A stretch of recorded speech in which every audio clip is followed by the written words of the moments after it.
Now that our backend is complete, we're going to be able to connect everything we've done to an interface, in this case, the front end. So what we're going to do is create a new page. We'll do a somewhat simplistic design, and basically what we want to do is on the left side, we'll display our list of books and we'll be able to click on each book to modify or delete them. So what I'm going to do is set a display flex at this location with a small gap. Well, somewhat random. Align items to the top, a width that will take 100% of the space, and padding of about 12 pixels. So that will be our main container. And in our main container, we're going to put a block that will contain our list of books. So we'll call it book list, for example. And book list. We'll do a display grid this time with a gap, well, somewhat random again, of pixels, and we'll put 2 columns per row. We want this container to take about half the space, so 50%, and take up the full height. And so this blue frame will represent the container that will hold all our books. The books, we'll represent them in the form of a small card that will contain a title and a description, and we're going to create a component for that. This component, we'll call it book info. And we'll do a design, well, somewhat rough. We'll give it a width of 100% with a height in pixels of 80. A background color that we'll set, for example, to background slate.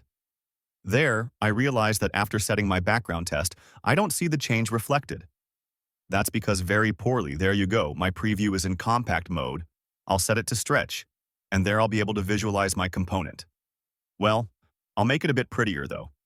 I'll add padding, because we're going to put text inside, about 12 pixels, and a small border radius to round the sides of about 8 pixels.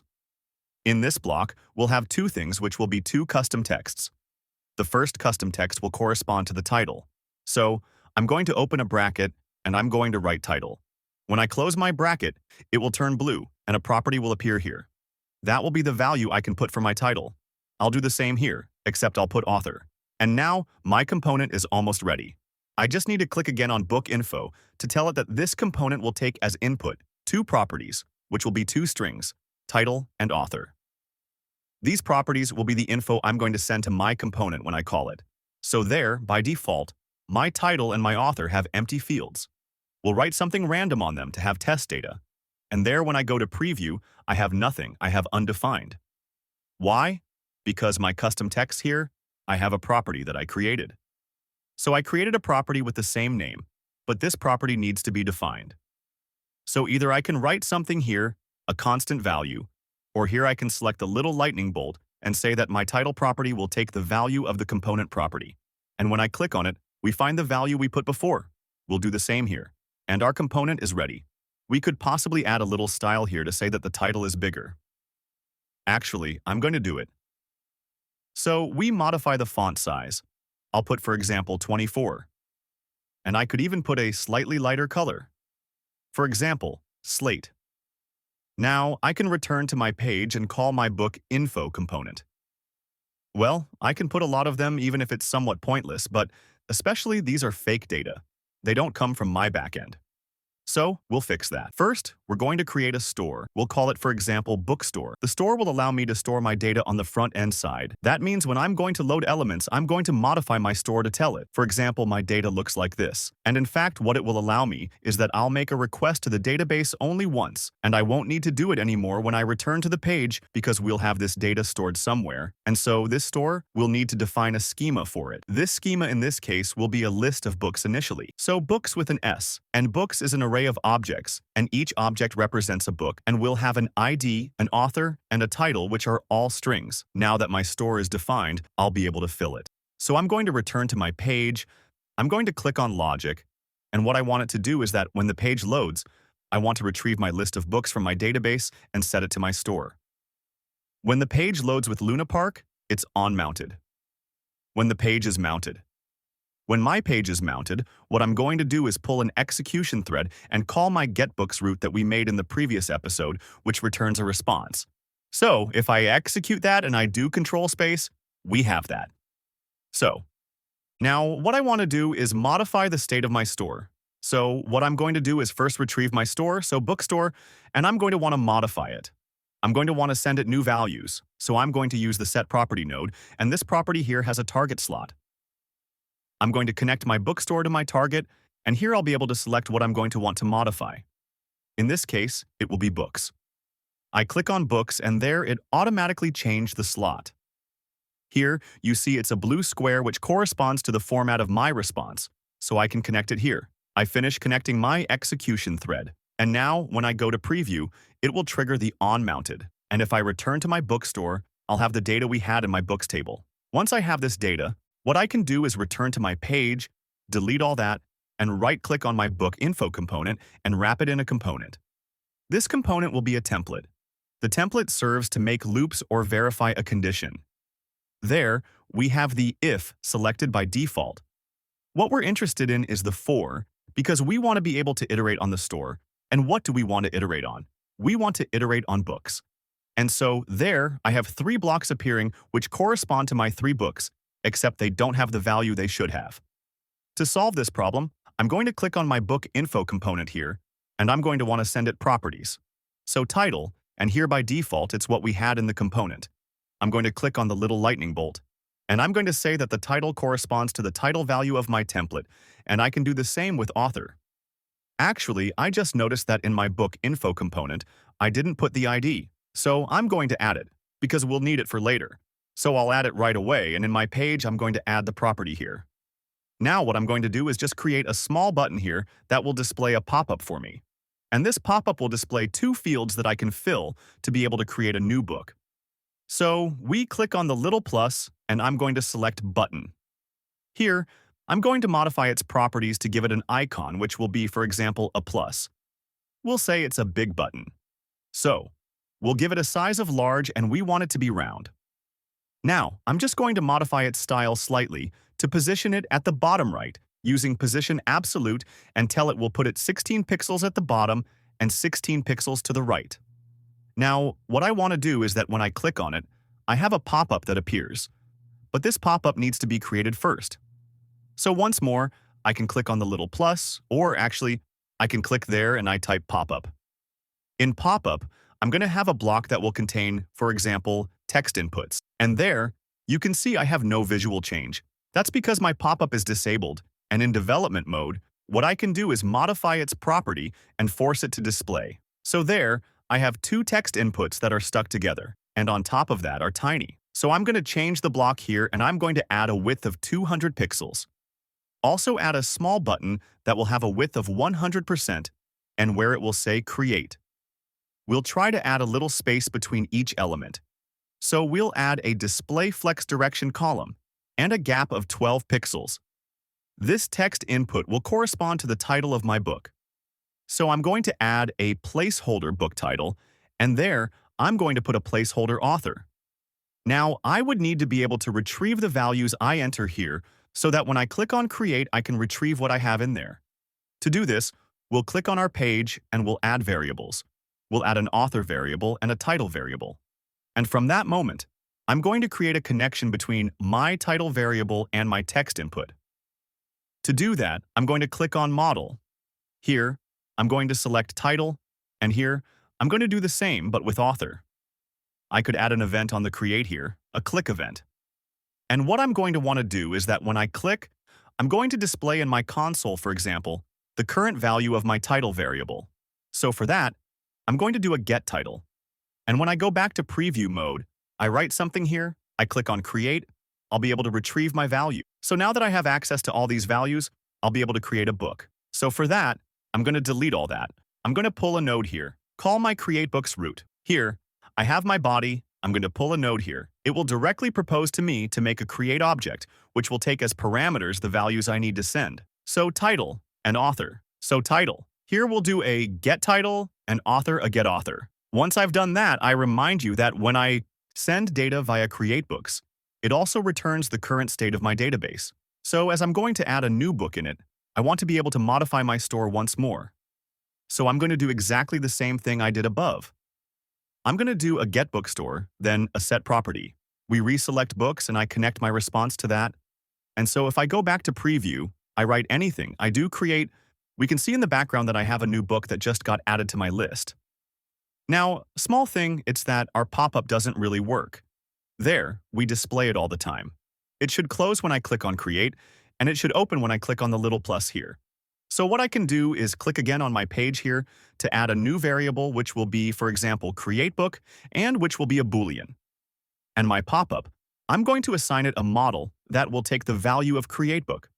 That means if createBook is true, then the pop-up will display. If createBook is false, then the pop-up won't be displayed. So I select that. And what I can do is return to my builder, select my button here, add a click event here. And what I can say is that when I'm going to click on this button, well, I'm going to do a set createBook that I'm going to check, which means createBook will switch to true. So I go back to preview, I click there and there, I have my pop-up that works. By the way, if you click outside of any element that's in my pop-up, for example, this and that, if I click there, my pop-up will automatically close. That said, I would now need to add a new node following my createBook, which is therefore a set createBook, to false to remove my pop-up. So now, if I return to my preview, I type anything, and I click on create, we have the desired behavior. Now, we're going to try to make it so we can modify and delete the books we've already created. So there, we have a book list container. We'll need to add a book info container, for example, that I'll place at the very top for more clarity. By the way, small aside, if I go to Builder, we'll see one element. That's because in my template here in Preview, I put once. If I want to be able to see them all in Builder mode, I'm going to click on All. So Book Info, we want it to have a width of 50%. And inside, we'll put a custom text in a block with two icons. We'll have an icon with a trash bin bigger, because there, we can't see much with another color, please. And possibly a small cursor pointer, so we can have the little hand when we hover the icon. So I do the same here, except there, I'm going to put another color and a little pencil for edit. And we're good. Actually, I want to add a cursor pointer right away on my component here, which I'll do there. And there you go. So how are we going to do that? Well, we're going to use the store once more. So I return to my bookstore, and I'm going to modify my schema to add something else. It will be an object which will be the selected book, so selected book, which contains the same thing as this. So I can copy-paste. So there, the logic, we're going to do it where? Well, we're going to do it in the book info component. And I'm going to want to add an on-click event on the container, and I'm going to do a set property once more, call my get bookstore.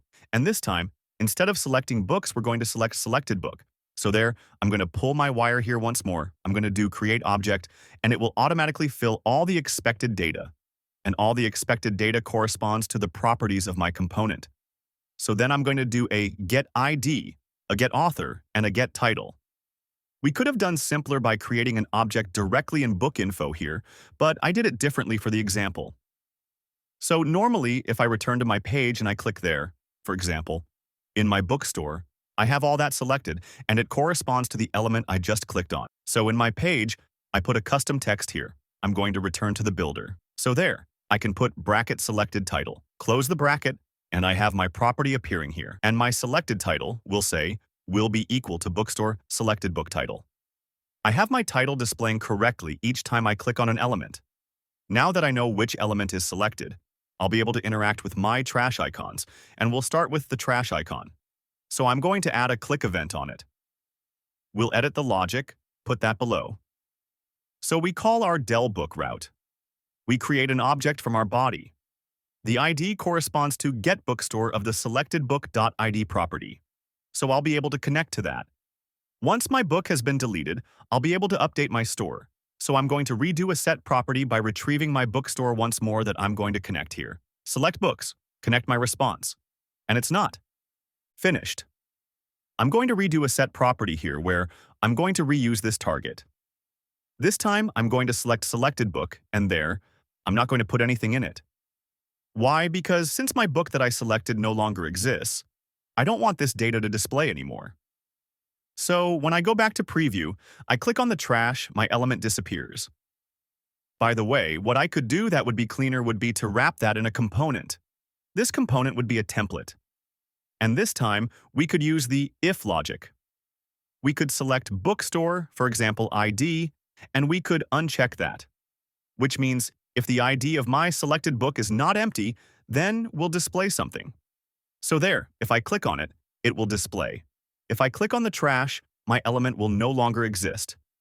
My selected book ID is empty, and therefore consequently, we won't display the two little icons. Now, only the modification remains, and for that, we'll have to reuse the pop-up system. So when I'm going to click on my icon, I'm going to display a pop-up in this style, pre-fill this information there, and when I click on Modify, the changes are pushed. So I'm going to take this pop-up, I'm going to copy it, and I'm going to paste it. I'm going to modify their names to differentiate them. Modify and create. Since we have two different pop-ups, we'll need to add a new variable, for example, modify book, which will be a Boolean. And in modify, I'm going to change the model here using our new variable. And my button here, I'm going to rename it modify. Now, we'll be able to prepare our logic. We add the onClick event, we edit it, we put it at the bottom. And we start by doing a set modify book that we switch to true. And then we need to pre-fill the two text inputs.